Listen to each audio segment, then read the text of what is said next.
next story is about my great-grandpa Wilson, because if I'm telling a story, I can tell some personal stories. My great-grandpa Wilson went on a mission to South Carolina, or in the southern states. And see, people in the South did not like those Mormons. And there would be times that my great-grandfather and his companion would go days without food because no one would feed them. They were getting so hungry, their stomachs would not. They would hear, I mean, not just, as their stomachs were so hungry. Well, and the whole body was hungry. They decided they needed to kneel down to get some inspiration about nourishment. They prayed for a source of food.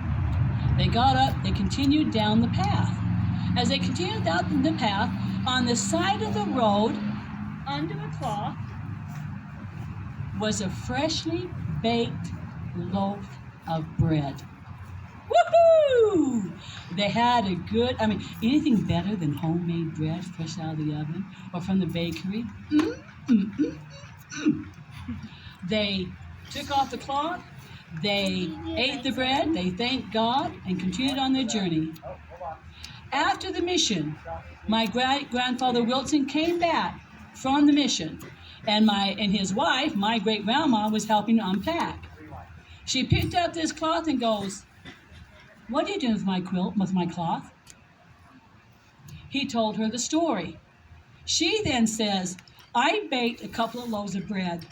When I put them on the windowsill, I put a cloth on top of it. When I came back, one of those loaves of bread and the covering were gone." Guess where it went? And that is a personal history of my family.